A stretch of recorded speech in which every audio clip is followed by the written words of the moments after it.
Isn't motivation something you want? Discipline is something you need. Obsession is something you have to have. I'm going to show you what I wanted, how I got it, and how I was obsessed to get there. Another week on Forget the Noise podcast, and this one's going to be actually really cool because I feel like I'm at the stage in life 30 years ago where Doug was. He's so involved in the community. Again, I had to pull my notes because his resume was beyond longer than I can describe. So bear with me out during the intro, but I'm excited about this because he's so involved in the community. He's a staple in the community. He's like up there on the totem pole. Everyone knows him. I was just talking to him off camera and said, like, I love how when I go around town and say Doug, everyone's like, oh, Harkness. So it's like, I want to be that in the community in 30 years. So this episode actually means a lot to me. I want to dive into some stuff, see where he got, some cool stories I know about him. We're going to get him to brief on. But before we start anything, like this episode is going to show your ROI, like the value you have without an ROI. Like that's what Doug's done over the years with service clubs, involvement in the community, charity and everything. Like he's always done it without the expectations of an ROI. And that's what I love about it because I feel like I'm there in life right now where I want to bring impact and value to people. And he's a veteran in doing that. He's literally done this over and over, repetition, and proven the point and deposited those receipts. And then on top of that, it's like, I don't even know where to start, Doug. I'm going to be honest. Like I have so many notes here. It's like, we can talk about the importance of volunteering and involvement, how the ROI isn't immediate, how we can build a platform and retribution to be tenfold. In a minute, I'm going to let him dive in, but like, I honestly, I'm kind of blown away because I'm looking at the resume. I'm like, this is exactly what I want here. So like, let's just dive into an intro about you. And then maybe that will give some context to everyone listening out there. Sure. Sounds good. Yeah. I appreciate all the kind words already. They're not necessary. We're going to have to help you fast track this though, because I don't think we're 30 years apart difference in age. So I'll have to help you get going here. I'm going off your resume. You've been involved in clubs in 30 years and stuff like that. Like, I know. Just having fun. Yeah, it's okay. I started, my job at Orange Road Precast at a young age and got a chance to learn and develop. But like a lot of small businesses, there's not a lot of professional development. So when I went in and started doing Rotary was first, and it was just because someone took the time to ask. It was a customer thought it would be, a good thing for me to get out and find out about Rotary. And so that's where I went first. And I met this great group of people that kind of took me under their wing and taught me how to serve and how to give back. And it just gave me more than just work. Work was great and it was fun and it's still fun. And I meet lots of interesting people every day and I love what I do. But the volunteering and the service club work was just something extra, and I'd meet more people and they'd help me. And when I started in our club, when I became club secretary, they'd send me out for training. And it was training and how to deal with people and how to deal with situations and conflict that I wasn't getting in a small business. So even though I didn't go in there specifically looking for that, it was great to get all those things. And that's what I was trying to get across is like, I can't explain. It's like the unteachable lesson. Like when you start getting involved in these clubs and you start finding that you align with them, it's like, you can't explain to someone the way you feel. That's right. Like designate an actual feeling to it. There's not like it makes you happy or it makes you excited. There's like, I can't like describe the emotion I get out of it, but I'm like, I get fired up when I go to these events. Like you hear me, I'm probably the loudest one in the event. They don't even give me a microphone anymore. They're just kind of like, hey, you just scream and tell everyone to get in the lobby. I'm like, all right, cool, let's do it, right? And I love that. So like, I love how you touched on that. But we're going to kind of try to run through everything you do. So if there's an event in town, if it's purposeful or just a generic fun event, you're the official, unofficial speaker. Let's be honest. Yeah. Right off the hop. And that's kind of how I met you because like my goal is to eventually speak. Right. And like when I saw you, I'm like, this guy's at every event. I go, and he's good. Like, because there's a thing to speaking. Yeah. I don't know how I kind of fell into that. I think you and I have talked about it before. When I was in high school, my parents, they really wanted me to go to university. No one in my family had ever gone to university. They really wanted me to go, and they wanted me to not work until I was older because they wanted me to get good grades. And so that's great. But when you're a teenager, you want to have some cash, you want to have some splash around money.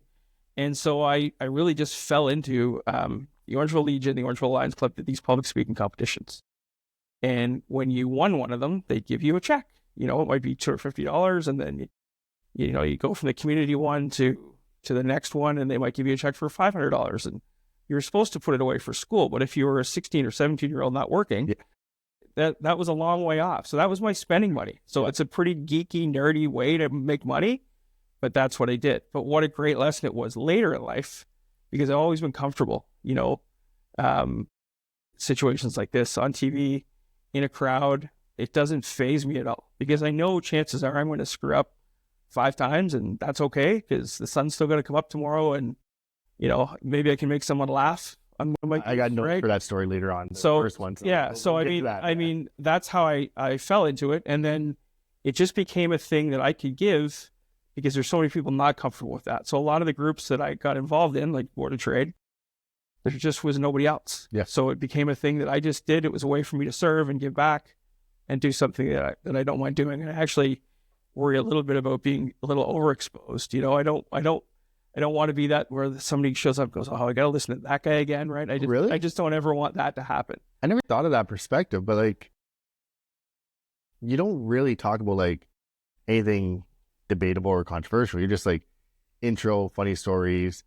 I feel like you have a great relationship with so many people in the community. So like when someone's coming up for like an award or something, you can banter with them and stuff like that. Like I would never think being up there, like, is someone sick of hearing about me? Like, yeah, I just really? And I worry about telling the same old stories over and over again. And I try to do something that's, things happen to us in real life. Yeah. And try to just, try to find the funny side of some of those things. Right. I love your story, especially like the 3 hip replacements or whatever it was. There was always like, I feel like every event I went to, like story built on the last one, but it was a standalone story. And that's what I love about hearing you speak, is like the way you can spin a crowd's attention is kind of like, okay, I know the backstory, but if I didn't, and I've actually thought about this, I'm like, if I didn't know the first story, would I understand this one? I'm like, I would. I go, there's just a way he kind of put, I know maybe I'm like diving into it's it. It's like my own Seinfeld episodes. Yeah, right? Like, exactly. That's it. Yeah, I spoke on Thursday night, Rotary, I'm the incoming president, and I did the job once 27 years ago, and it's not something that I strive for anymore, but they just needed someone, right? We've got a lot of young people coming up, and they're going to be great leaders, and they just need a little more time. So they asked me, and I said, sure, I do it one time again, 1 year. And I was trying to think of inspiring things to say, and I still had my file from when I was president 27 years ago, and I joked that I could just tell the same speech because none of them were there, right? But, things like Y2K and stuff don't have the same ring to them. Yeah, no, right. So that's what they did then. Yeah. All right. So what we're going to do is I want to touch a little bit on business first. And so I read a quote the other day. It was, impact and legacy isn't built in a highlight reel overnight. And I feel like that kind of describes you within Orangeville Precast, because I love how you say you're a summer student that never left. Right. So like with your history at Orangeville Precast, like,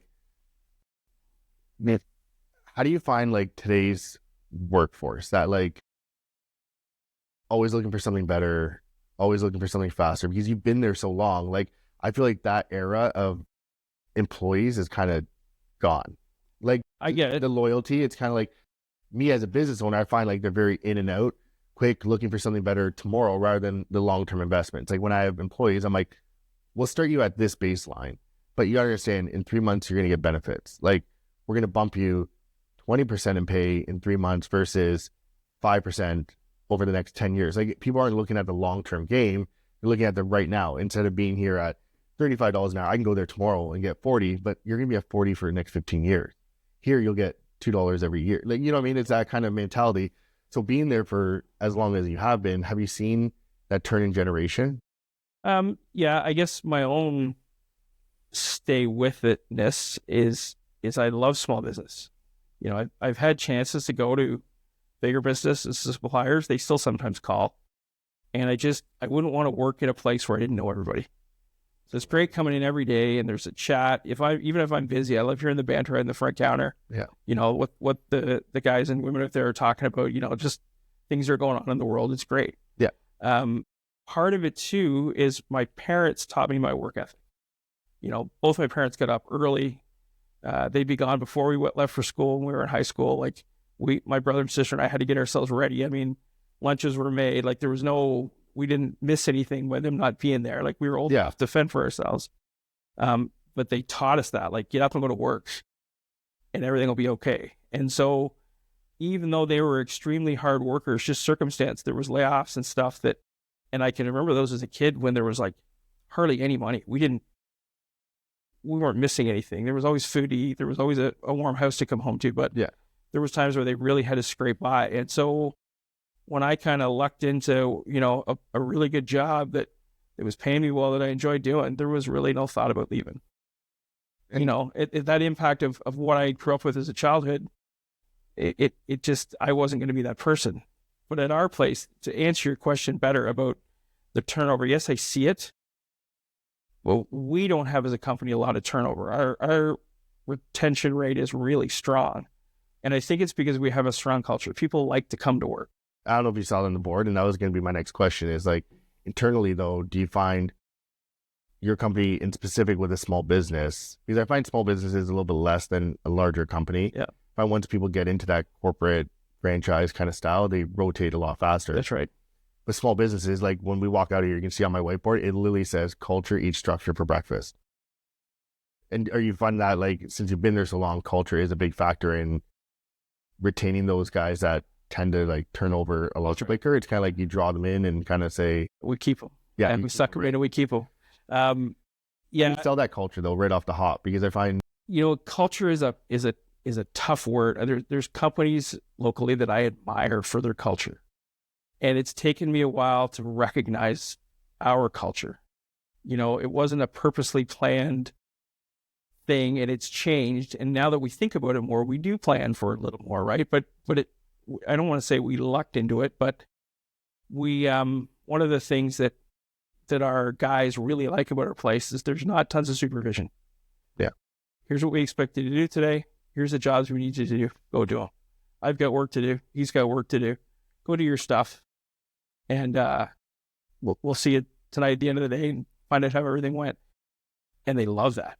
But not everybody can handle that. Yeah. Some people need someone over their shoulder all day, making sure they're getting things done. Those type of people don't last in our place.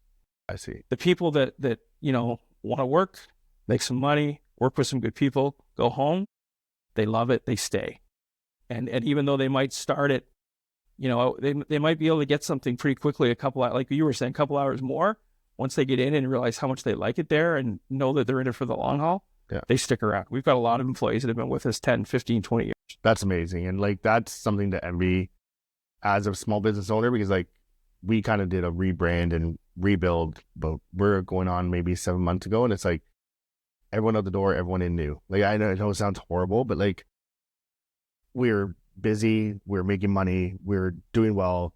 We could have kept thriving, but I'm like, if I walk away or I'm taking a day off to do a podcast, like, is that what I want out there? Like, it really hit home where I was like, that's not what I want. And I found once I dialed that in, because I thought I was building a culture and I was being buddy with employees and being nice. I'm like, we need structure that complements our culture. And after we did that, like, it's just game changing. It's like everyone enjoys coming to work. It's been good. Have we had our banters? Yes, we have. But those are more pain points than they are struggles, I'm finding, right? But having those employees like have that independence, we kind of have the same thing here. You guys come in, load up. I'm like, that's what you're doing today. It's on the board. Go do your thing. Reminds you of the quote, like, a man that chases two bunnies catches neither, right? Because then, like, if someone's not dialed into their plan, they're this way, that way, that way, that way. And then they're not embracing the actual workforce and workplace within, right? So I love how, like, you guys can do that. And I feel like you've moved up as GM in Orangeville Precast. And one topic I don't talk about a lot is like entrepreneurs. It's like kind of connection between employees and the entrepreneur that started the business. I find every good business has like an entrepreneur, someone that like treats the business as their own. They're in the nitty gritty of it. They don't have to take on like the financial burden or any risk like that, but like they almost emotionally do take it on personally. And I feel like your story in Orangeville Precast, I don't know if you can touch on it, is that you kind of taken on that role just organically because you've been there so long. It's kind of like, this is my home too. Yeah, it's a great word. And I mean, I'm in a family business. You know, the founder's wife still owns the company. She has forever. Yeah. Her two kids I work with side by side every day. We all get along great. But you can also, even though like I've said, and it's true, I love it there, you almost get bored. Yeah. So every 5 or 6 years, we'd find something new, whether it was a new product. We make this great retaining wall that, you know, is kind of a local success manufacturing story. Like when manufacturing's, you know, sliding across the province, we're growing, right? Even though we're small, it's something we're proud about. Yeah.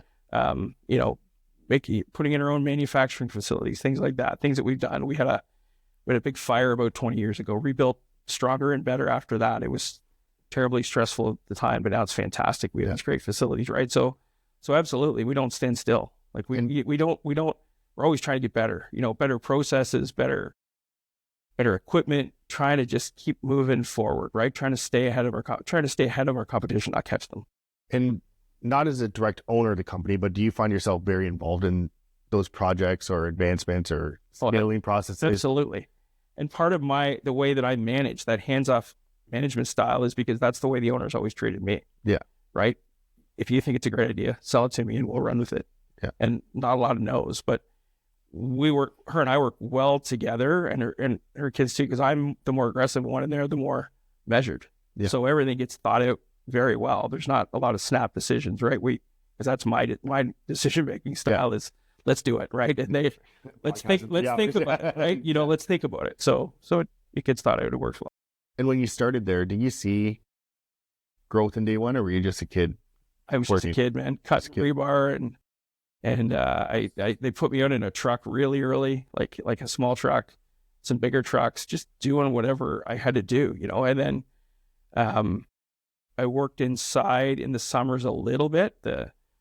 It's hard when you're small. And when I started there, they were growing really fast, like super fast. And it's hard to plan. Like when one person has done all the inside stuff for so long, it's hard to bring someone in and kind of figure out, okay, you're going to do that. Like there's some trust issues there, right? Even though I was still in school and wasn't looking to take anyone's job, there's some trust stuff that has to happen. And so it took a while to kind of figure out roles. But yeah, no, I was just a grunt when I started, like just happy to, you know, load patio slabs. Paycheck was there. Well, I was still going to school, right? So so it was great money in the summer. Like I had to pay for my own school. My parents couldn't pay for it. So, you know, paid for school. Yeah. It's great.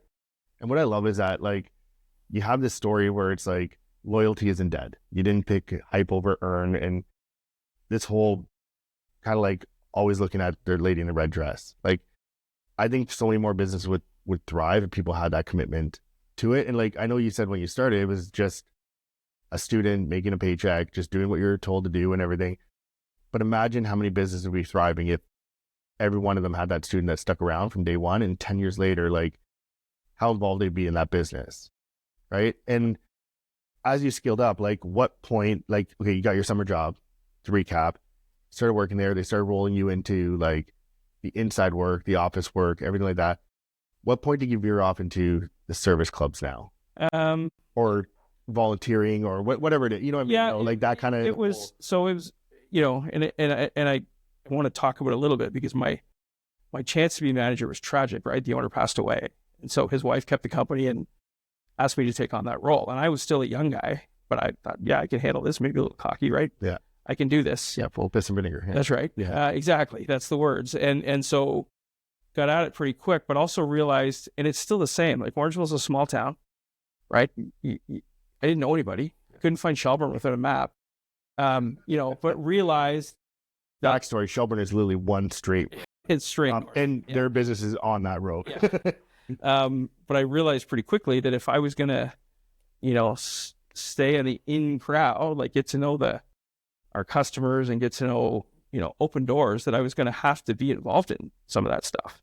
And it was actually a customer, Bert Goche is still a friend of mine. He owns Dodds McNair Funeral Home, and he was a customer of ours. We used to make burial vaults.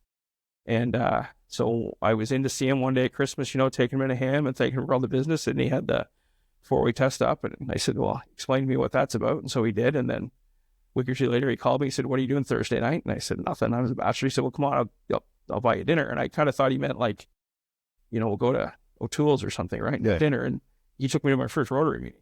Oh, wow. And it was pretty cool. There was a good speaker that night, and there was 3 or 4 of the guys came up and introduced themselves to me and kind of, you're going to be coming back. And so there's another customer or friend of mine that I knew his family, Doc Gillies. He followed up a couple weeks later. Bert was busy because in the funeral business, you never know, like you've got to be there for when your family needs you. And Doc called me up and said, come on, let's go out again. So I just kind of at the start, the first couple of months, I thought it was every other week. And I didn't find out till I was actually a member that it was every week. But, a bachelor that doesn't cook, that's one good meal a week. So I kept going to Rotary. Yeah, why not, right? Yeah. It's amazing when you got in because, like, a lot of listeners won't know these names, right? But these are, like, renowned names in town. That's right. You know what I mean? And I'm like right off the hop, like, these are the guys that brought you in. That's actually really cool because it's like me getting into these service clubs now, those are the names that I'm told were, like the original, like, headhunters of a lot of these clubs and stuff like that. So, like, knowing you were in that group there, like, that just makes the connection a little bit better. It's like, that's really cool that you were, like, in that pocket, because I find there's a pocket of, like, 7, 8 people where it's kind of like you constantly hear the name. Like I was saying with you, it's like Doug Harkness, like, you know what I mean? It's kind of, and really it's flattering. But yeah, it was neat. Like they were, I went to school with a lot of their sons or daughters, right? So they knew me a little bit. I'd been involved in student government in high school, so I'd been already doing a few things, and they kind of knew me, and they liked that I worked locally and said, "Hey, come on out." Yeah. So that's what happened. And I feel like this one kind of teeter-totters between, I guess, time committed, unpaid, and your job. But do you believe in the whole, like, do more than you're paid for, and be paid more for what you do? I've lived it. Yeah. But I didn't like. Kind of why I picked the quote. Yeah. When I joined Rotary, they actually talked about, like, you're not here for business, right? You're here to serve. And that was clear to me that it wasn't meant to be a direct tie, but it absolutely was part of joining. Like, the Rotary, when it started, would only allow one profession each. Like, there was one lawyer, one doctor, one. And so, even though they don't talk about the business part of it, that's absolutely part of any service club, is those connections that you're making. Yeah, and I find it's almost indirect because, like, when I got into, like, I was in Highlands, right? I'm in D-Bod. And, like, as I'm getting into these clubs, I'm like, I'm not doing it to sell a service or product. That's right. It's very subtle. It's like, I just want to be in rooms of other people that are in my situation. Does that make sense? Like, other business owners, other people that have the same problems as I do. Like, if I just wanted to have a conversation, I would go to the local bar and just pound beers and wings at the actual bar and sit and talk to some Joe Blow there, right?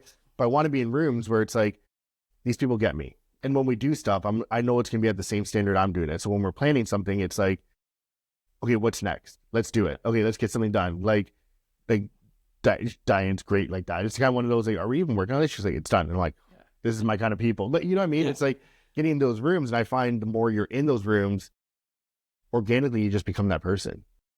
You know what I mean? Like, speaking, for instance, right? Like, any room we walk into, if you walk into that room, they're like, oh, he's a speaker. Oh, he's the GM. Like, people just know you as that person, right? Yep. And absolutely, it was great to be with like-minded people, but also, in my case, I was a young guy. So I was just a sponge, right? Yeah. Learning from, it was mostly men. And now our club is over half women, which is fantastic. Yeah. But I just learned, like I said, how to do business, right? Not, I was always good at the math part and the selling part and margins and stuff like that. But there's way more, as you know, there's way more to a business.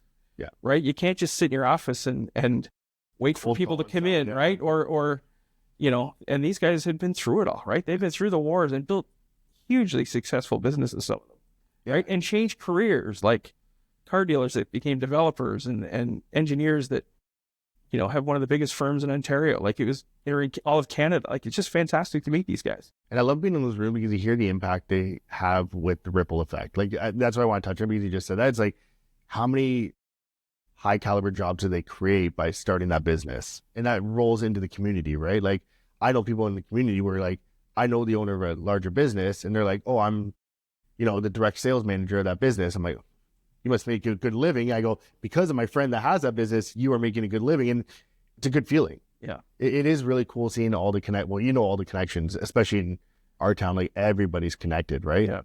And so next thing I want to get into is, like, how you feel about small business. One, what do you love about it? And two, what do you feel like, because you're connected to almost every small business in town, what do you feel a lot of small businesses are doing wrong right now?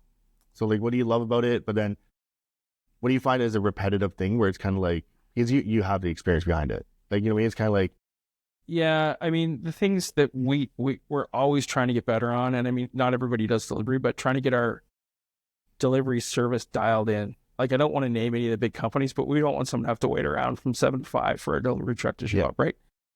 Things like that. Callbacks. It's such a simple thing, right? Someone emails us, someone calls us. It could be about, we don't try to qualify our leads, right? Every person that takes the time to send an email, it might be the stupidest $20 product, but they're getting a call back because they might refer us to somebody else. These guys are great. They might have another job down the road that's bigger. So it's making sure, and that's one of the things that I see that frustrates me. If I call into a place, take the time to call up and ask about a service, and they don't call back in a timely fashion. Now, I'm also very impatient. That's one of my bad traits, is I'm extremely impatient. Like, let's go. yeah. And so if those callbacks are a little slower than maybe I expect, sometimes that's not a good thing. Yeah, our business, we've really embraced, I know a lot of people are against it, but we really embraced automation, technology, AI and stuff. Yeah. But I find our client retention, our approval rate, our reviews are 1,000 times better. Like, we have a process where like a homeowner calls me and they're like, hey, I want to get a renovation done. I'm like, okay, just text me your name, email address, and I got your phone number, right? I just plug it into the system right away. They get a form, fill out the form. An hour later, here's a calendar invite, schedule the calendar invite. Like, we'll touch base with them in person right after, but like, it's that immediate, like, I respect your time. I respect you wanting to hire us as a service. Sure, it's not me directly doing it, but like, we've spent tens of thousands of dollars on the back end to make sure you're taken care of that way. And like, I'm the same way because I have a lot of suppliers, and it's like, you got to be kidding me. Like, really, like, after I've done X amount of sales with you over 3 years, like, now I'm getting butted in the stick. I'm like, seriously, like, you couldn't pick up the phone, or you couldn't shoot me a text back. Like, we got to the point where you came to me and said, hey, yeah, don't worry about calling the office. We're cool. Just text me and I'll get you what you need. Now that I'm texting you, I might as well just call the office. Yeah. So like, I agree with you with that pain point there. Like, that's a huge thing, especially as you're building those relationships. And well, you've built a lot of relationships, and I'm sure a lot of people talk to you about either business or the service clubs or anything. So how do you like protect your time with that? Because I know you've taken time with me. We've gone out and had coffee, and it's like, I appreciate it because I look up to you about things you've done in the community. And I'm like, for him to give me my time, I want to make sure I'm attentive of it. And I appreciate you coming on the podcast. But like, at your like position, like between Orangeville Precast, Rotary, the Wolves, D-Bot, like, I'm sure people reach out to you. Like, how do you protect your time? It's a difficult balance. It is. There's no easy answer. That's a tough question. That's one of the toughest ones you give me. There's no easy answer, right? I do insist on, if I'm going to do something outside of work, it's got to be appointment based. Like, it can't just be, hey, let's go for lunch one day. Like, it's like, where are we going? What kind of time can I expect? And then I can set it aside. I can work around that. Like this morning I was in for a couple hours before I came here. Yeah. Those are set up for the drivers. They're good till I get back. Don't have to worry about any of that stuff, because this wasn't something where I'm going to be sitting here and take a call when we're talking on the podcast, right? So those are the kind of things, because I knew I was coming here, I could set up my day. And even though, we're only here an hour or half an hour, I could set up my day around that time. Yeah. But sometimes you got to say no, and that's tough. How long have you been saying no, though? Like, I find that everyone has this transition where they're like, and I'm just going to say no. Like, it's just like a hard line. And then all of a sudden they're like, yeah, that's the way. I have some rules that I've set up for myself. Yeah. And it's just a way that I've managed it. I'm my time at home with my kids, they're getting older. They don't want to hang around with me so much, but borrowed time still. That's right. You're in that transition. Yeah. Right? Is I'll only be out without my family 1 night a week. Okay. Unless there's exceptional circumstances, right? So, I'll start looking at my schedule ahead of time and go, oh, there's 2 things that week. Which one am I going to do? Right. And that's one of the things I do. Now, during the day, I try to hang out there as much as I can. Yeah. Right. Because I'm, my company was great to me. I was off last year and got a couple new hips and had a lot of time off. And We're great there between us trading off for our kids' sports. We're a sports company. We love that, right? So I'm taking off to New Jersey for a couple of days next week to go watch my son play lacrosse. So things like that, we're good. But, like vendors, a lot of suppliers like to stop in. And I'm not real big on the pop in, So whenever we get a new sales rep from a company, that's one of the things we talk about, call me, even if it's a half hour ahead. And if I can see, I'll set some time aside, right? But if you just show up, it's going to be, how you doing? We'll talk to you next time. Right? As you're kind of crossing paths. Yeah. Like, who's this guy? Oh, it's so-and-so from here. Okay. Nice to meet you later. No, I get that. And I'm starting to find that I'm at the point where it's like, I have to say no to certain things. And at first I used to think I was being rude or arrogant, but now I'm like, no, there's like, I set standards on everything. Right. So like if I walk into the room, there's like a story I always joke about. And like, someone's like, you don't ask how my day was. And I'm like, don't care how your day was. Like, I mean, it's not someone I talk to every day. It's not someone like I'm really close friends with or anything. I'm like, hey, how's it going? Good. How's your day? Oh, it's busy. And then they're like, you don't ask how my day is? I'm like, don't care how your day is. Not trying to be rude, but like, I generally don't care how your day is. It's not that I don't care about you. It's not that, if something bad came up, I'm sure you would tell me. And like, maybe that's a little extreme, but like, I have someone call me and say, hey, what are you doing tomorrow at lunch? Nothing. Or we're going to do lunch? No. But you say you're not doing anything. I'm like, just because the time slot's open doesn't mean you get it. Yeah. Like, it's not like a first come, first serve kind of basis, right? Yeah. So like I've kind of built that standard around myself, and like I'm starting to tell myself, yes, you can. Like, you're allowed to do that. You can do that. Which brings me to the next quote, which is like, if you believe you can or you can't, you're right. The famous Henry Ford quote, right? So with that, I want to get into the story about the debate. The one where you last minute, you fumbled up. Yeah. So, because I feel like that was a position where it's like, okay, I can do this. If I'm going to do it, I'm just going to do it. Screw it. Like, send it. Yeah. Hope for the best. I do a lot. I did a lot of all candidates. I don't even know how I fell into the all candidates and you talked about saying no. I said no to DBOT for a long time. I did some committee work, but I just didn't want to be on their board. I was on enough boards. Didn't want to be on their board. Didn't want to. And once I fell into it, it was great. But somehow I started moderating all their all candidates debates. So I got asked to do one. Premier Eves, I think this is the story you want. Premier Eves was our representative. Yeah, that's it. Yeah. And so they asked me to do the TV debate, which I hadn't done a lot of TV, hadn't done a lot of stuff on camera. So I didn't know where to look, didn't know who to look at, who to talk to. And that's why I want to bring it up, because every episode I want a little bit of impact in there, and I have people that are listening, they're like, I want to start putting myself out there more. I want to start, even if it's stupid stuff, just posting on social media, right? Like, you went straight to like TV, like, you know what I mean? Yeah. But I want people to see like, the outcome of like a story. So they asked me to do it, and it was at the Rogers office here in town, and I said, sure, I'll do it. And so there was like pre-production meetings, which I'd never dealt with before. Like, usually I just show up and they tell me how much time there is for each question and carry on. And so we had these meetings ahead of time. Explain what the debate was about. It was the provincial all candidate. Yeah. So it wasn't a small town. That's right. It was like CBC had it live to tape. It was the local debate, but CBC was picking up the feed. So a lot of people were going to watch it. And cell phones were in the early days then. So I'm at home getting ready, get my suit on. I get a phone call. Hey, Doug, there's a problem. I'm like, okay, what's the problem? And they're like, well, there's protesters outside the studio and they're not going to let you in. And I'm like, well, is everyone coming over to my house? Like, what are we going to do here? How are we going to pull this off? So we had to meet at Ontario Hydro and Sea Line.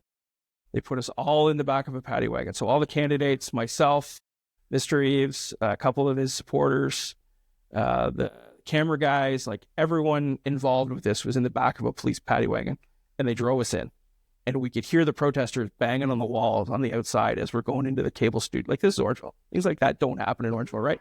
So we can hear this going on. So they take us in. So I was actually pretty calm. I was surprised up until then. And then I started getting nervous. Like, what are we in for here? And it was a hot summer's day, and they had the studio doors open ahead. We can hear these guys out front still yelling. And I'm like, oh, this is going to be no fun at all. But I was fine. I kept going. About halfway through, I messed up the speaking order on live TV, right? Just completely botched it. And so behind the scenes, like, everyone can't see your podcast here. It's nice and calm, but behind the scenes, it's chaos because they all realize what I did. and I know what I did, but I can't like stop and say, hey, camera guy, what do I do now? Like I had to figure it out. Ernie's scratching away wildly and the other candidates are, so I stopped and I said, I apologize. We've messed up the speaking order. We're going to continue on from where we are now and we'll reset it with the next question. And then the whole thing just went, everyone calmed down. I admitted my mistake and we carried on. And so anytime I speak now, anytime I do all candidates, I don't worry because I'm never going to mess up as bad as I did that night, right? On live TV. It's never going to be worse than that ever again. And now looking back at it, you have one of those aha moments where it's like, it wasn't even, like, I'm sure it was a big deal, but it's one of those, like, no one died. And after, I mean, I just stepped back, right, reset the situation. They didn't cancel the debate. No one got taken away in a pit. Well, I'm pretty sure you guys got taken away in a pit. We did. Yeah. We back out. Yeah. Yeah. I think we all went to the bar. Like everybody went to the bar after. But you know, we had 2 local newspapers then. They both had big, long, 2,500 word stories on the all candidates meeting. Not a mention about the speaking order. It was all about the candidates, which is how it was supposed to be. But to me, it was terrifying. Yeah, and that's all you thought about. Yeah, that's what a lot of people are like looking at is like, how much am I going to mess up? Like, is everyone going to notice? I've said it on other podcasts. It's like, if you're going to suck at the beginning. I always look at it as like, I use a baseball analogy, right? Like you play Pee-wee, only your family's watching you, right? Yeah. Get to high school, maybe some girls are watching, you got to play a little better. Get into college, okay, scouts there. You get to MLB, like that's when you don't suck. Yeah. At the beginning, suck. No one cares. Like my podcast, I'm going to be 100 episodes in. Say that's when I finally get a following, right? No one's going to back to episode 1. It's like your Instagram feed. Like no one's going to scroll to the bottom. Like our attention span is not that long. So like if you're just starting out, just do it, suck, make your mistakes, do the reps and get over it. Yeah. You've had a real good plan today though. Like we've had some pretty good flow here, I think. I'm interested. I think that's why, like, honestly, like having a conversation with you and our other guests, like people I want to learn about, people I like aspire to be in their position, people that have done things I want to do. Like, I think that's why the podcast has been so easy to do because it's like, it's fun.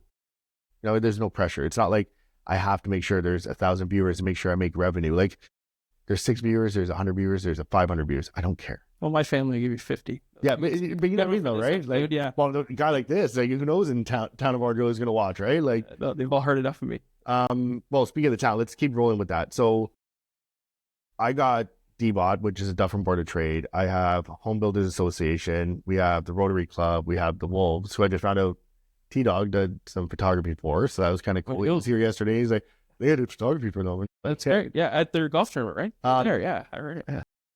So is there anyone on that list that I missed before we kind of dive into them? No, I don't think so. No? There could be. It might come to me as we're going at it. So, okay, so let's start with DBOT. What is the, involvement in DBOT right now? So I'm past chair. Okay. After I was supposed to fill in temporarily. It ended up being a 4-year term. But it was great because Diane and Jamie Lynn are so good at their jobs. Yeah. Right? It wasn't a very big time commitment and it didn't take a lot of evenings, which is when you were talking about saying no. That's the thing for me. I protect that time with my family intently. And there wasn't, during the day, there were some emails and stuff, but stuff that you can just handle in the flow of a normal workday, right? Those women are excellent at their jobs and just once in a while they need some direction or just need to bounce things off someone. Yeah. Right. So it was easy to do. And the organization is in good shape. They've picked up the assets of Broadway Engraving, which has been great for them. That's awesome. Yeah. That basement looks phenomenal. Yeah, they did. And your company did a great job helping us get there because when we had no time. Yeah. It just so in days and say came together really quickly for us. And it's been a really good investment. So now instead of having to go to our members and saying, look, we got to raise fees $100, we can just keep it where we're at and it keeps them busy. So you can leverage the members too to be That's right. Hopefully customers or clients or vendor or whatever it is, right? That's right. Home Builders Association, I think you were saying you're out now. We're out. I was president for a year, which wasn't a role that I aspired to. I really think that's a role that a builder should be president of the local home builders. Which I appreciate that on the podcast because I want people to see you may not fit into certain areas either. Like you did it. Yeah.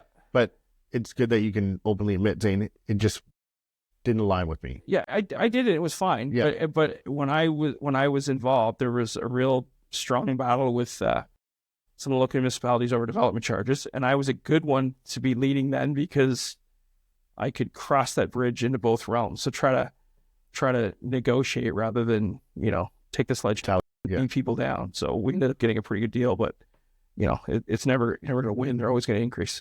Yeah, that's pretty much it.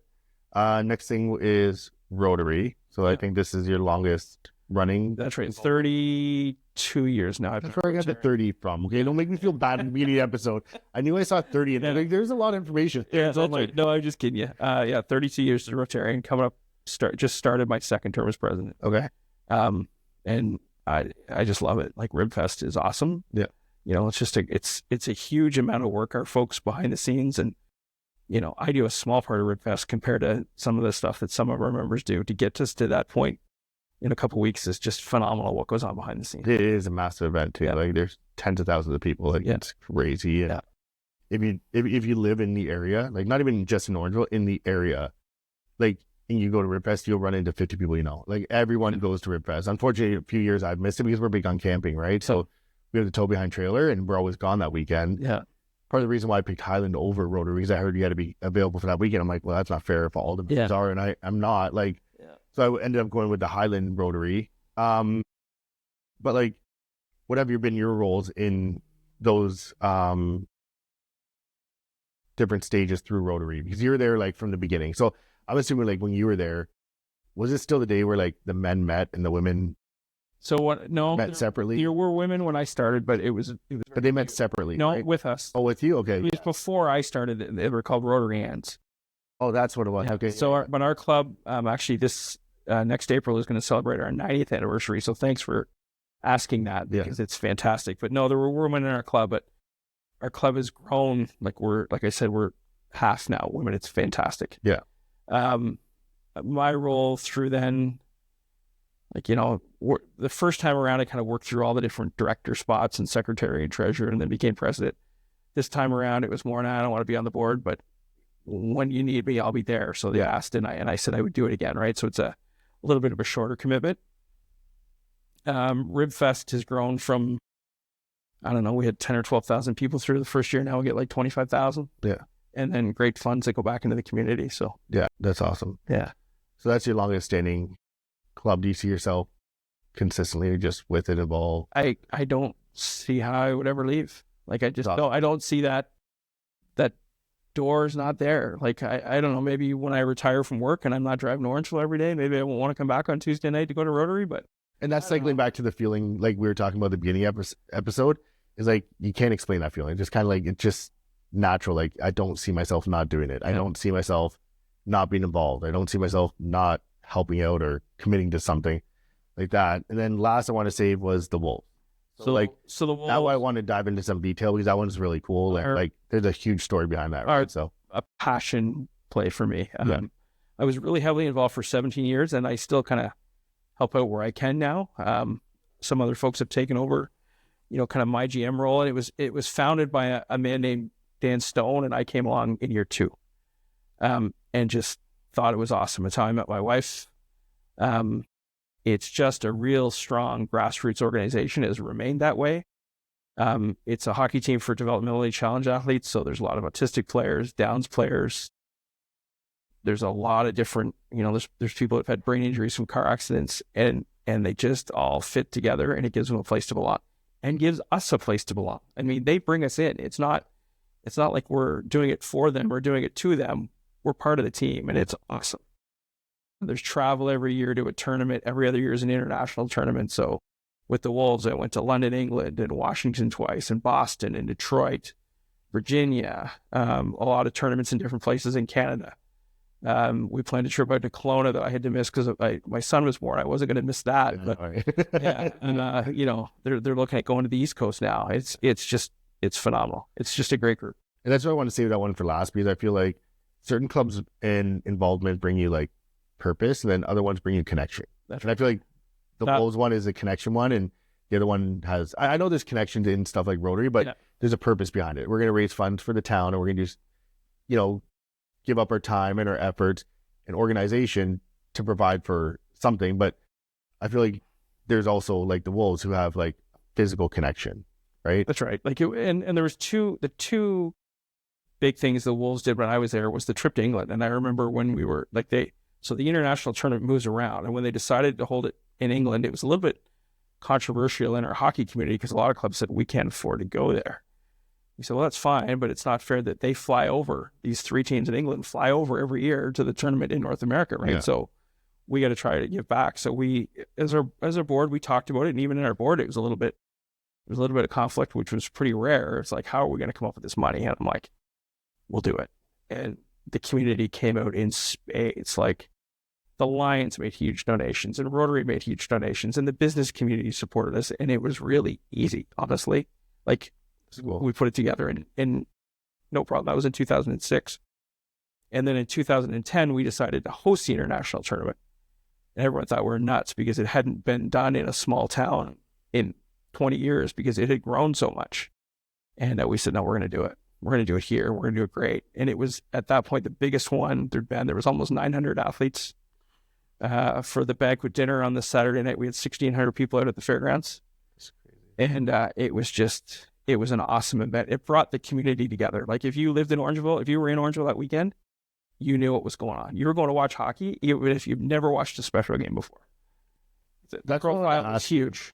With all the experience in involvement with like Wolves and stuff, do you find a decline in community volunteering and involvement recently or lately?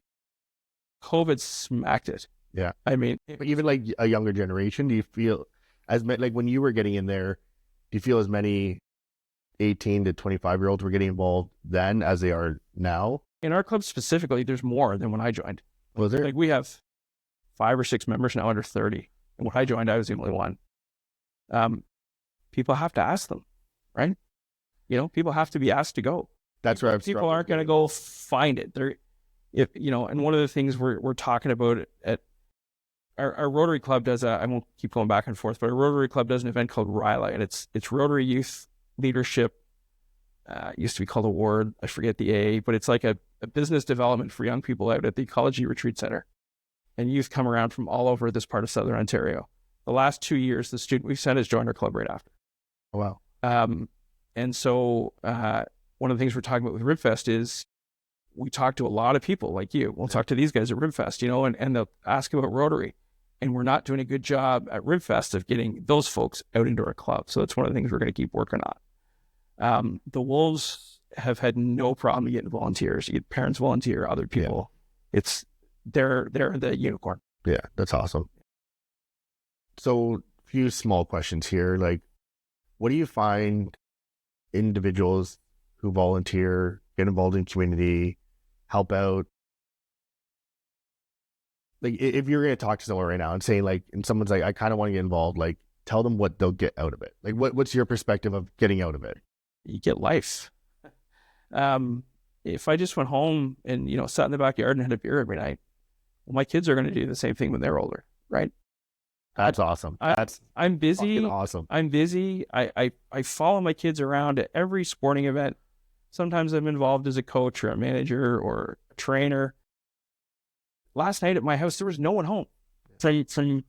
From after school till 9 o'clock last night, there was no one home. We were all out doing different things, right? And then so tonight we're all out again. And then Friday night we're all doing stuff together. Yeah. And that's the way my kids are going to remember their youth is out sports with mom and dad and theater with mom and dad and doing things with mom and dad. And I hope they do the same thing, right? Because just going to work and coming home and having a beer, that's kind of boring. I love that because, like, the reason I wrote, like, the book, for instance, right, is because my mom passed away young. My dad wasn't around. Both my grandparents are gone. Didn't talk to my dad's parents.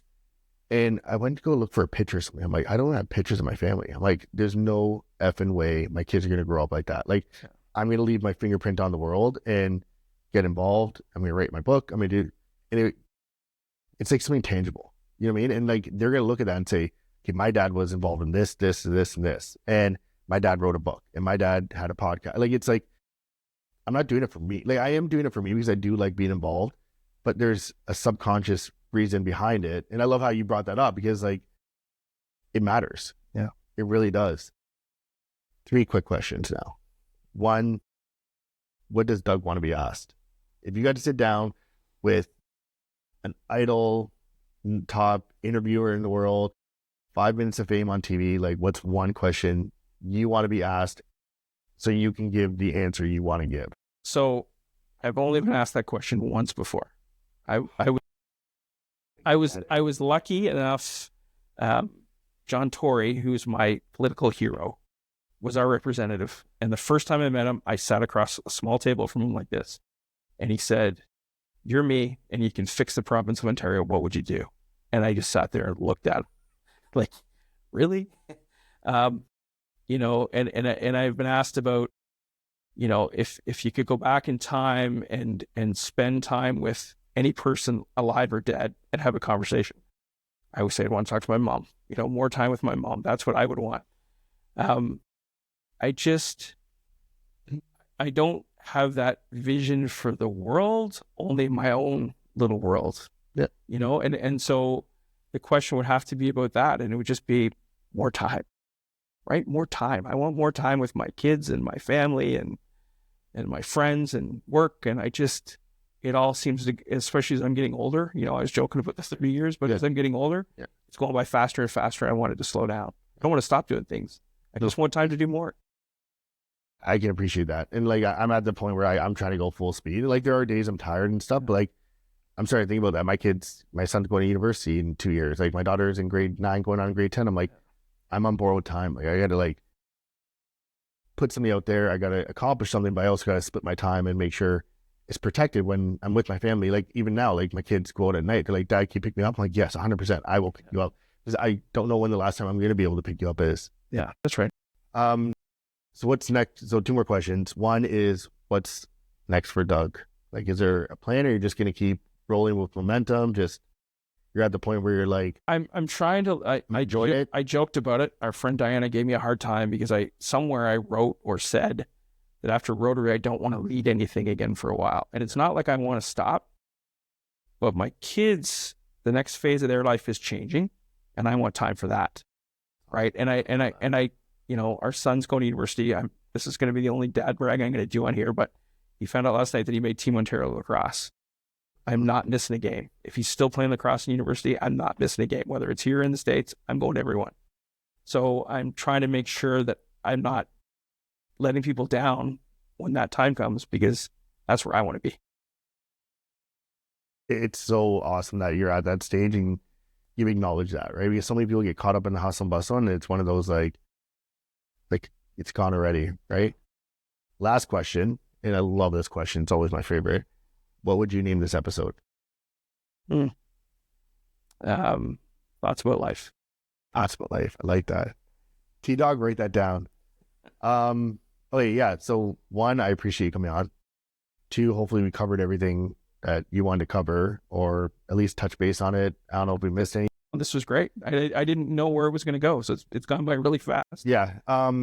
Yeah, and honestly, I appreciate you coming on. If anyone wants to get in touch with Doug, we'll have some socials or contact info. I don't know.